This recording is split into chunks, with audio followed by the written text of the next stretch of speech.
Okay, what do you want to start with Anthony Richardson? Okay. Other than, looks like a Greek god. Yeah, super athlete, huge arm. Okay, so I don't know if Flat out. He's a flat out playmaker, Max. 6'3", 244. His percentiles are 96 percentile weight, 96 percentile hand size, 98 percentile 40, 99 percentile vert, 99% broad jump. This guy's a freak of nature. Freak. Absolute freak. Look, I think it's doing him. I think it does Cam Newton a disjustice for comparing him to this guy, because I do think Cam Newton was a lot better than Anthony Richardson. Maybe not as an athlete, As a player, for sure. yeah, but like I think Cam Newton was way better than this guy. Like Cam Newton was the shit. What do you college. remember about Cam Newton coming out? I don't remember. Dude, hearing- he fucking drug Auburn to the fucking national championship. I remember that. I'm just saying I don't remember people. I remember people were a little skeptical of him being Yeah, drafted. because we number never one. seen someone like that. Yeah, and like the throwing, people were like, we don't know. Right. And then the first game against Green Bay is like 500 passing, 400 passing, Arizona 400 passing yards and stuff. Yeah. Oh man, this guy's definitely the toughest eval out of everybody in my book. You know what though, Max? Mm-hmm. Like your boy Hendon Hooker, that's his name, right? Mm-hmm. Hendon I Hooker. didn't want to butcher it. From Tennessee, weird offense, hard to evaluate. Florida ran a pro style offense, has some reads. It's not a bullshit offense. I would say it's more pro style than Ohio State. Mm-hmm. I agree. Very impressive as far as Some under center a little bit. yeah, I think it's the willingness, Max. The willingness to be a passer. Because on film, you can see he kind of has the CJ Stroud syndrome when he's like, I can run, but let me try to just stare down, when he's down in games. The only thing difference is who's Florida's number one receiver. Right. They don't have that guy anymore. Don't get me wrong, there's still good players at Florida, and then there's some throws he makes, and you're like, how did that ball get there when his arm's at 12 o'clock, his foot's at 6 o'clock? Right.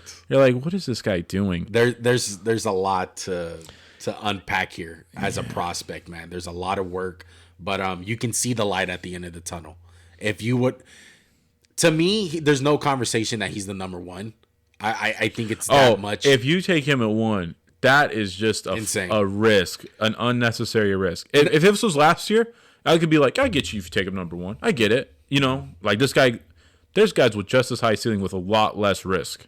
Yeah. So what's the gap for you for him and Bryce?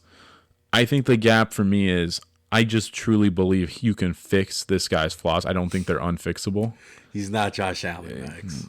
We'll be talking about that in a few minutes. But what I think is he's going to I'm really worried more about Bryce Young holding up. And again, this is a conversation in 3 years. What do you guys like in 3 years? What if Bryce Young he just can't play because he keeps getting hurt?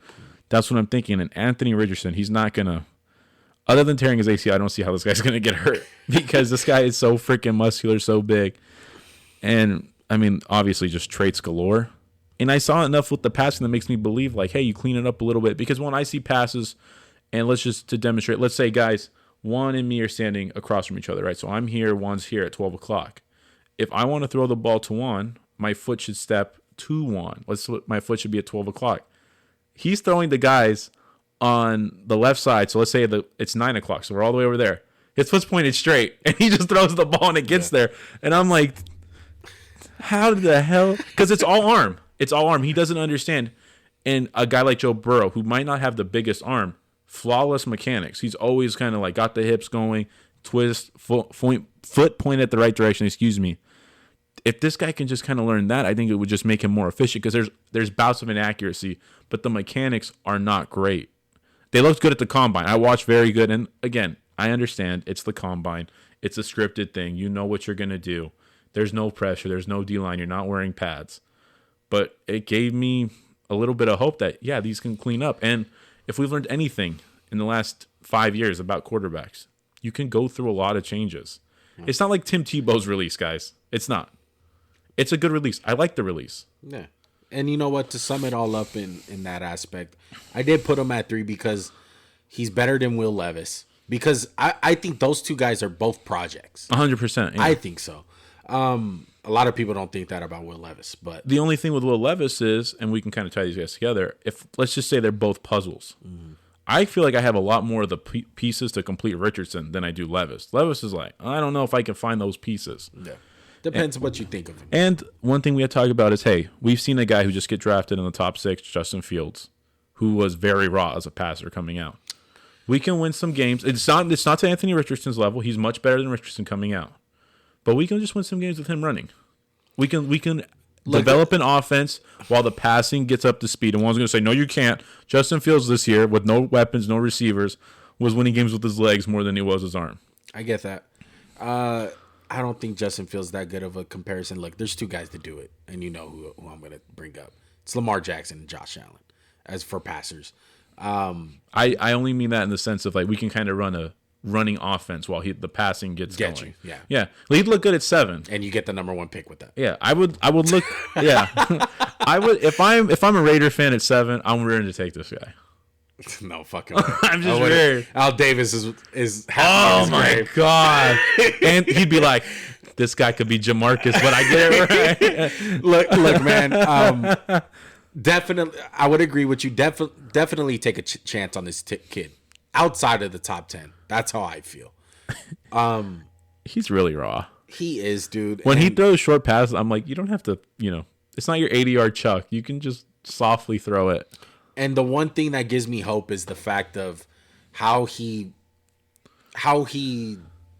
approached the challenge at Florida of running the pro style offense. Did you watch the Georgia game where they played? Yes. I'm like, this guy's trying he's like leaving it all on the field. He really It's is. not close because Georgia's just kicking his ass. Isn't it so fun when you're watching a prospect, especially in the SEC, and you're like, let's put on some Georgia tape. Yeah. And like really like the first half is really all you got to watch because by the second half they're just getting destroyed. Yeah. And you're like, how much does this really matter? Yeah.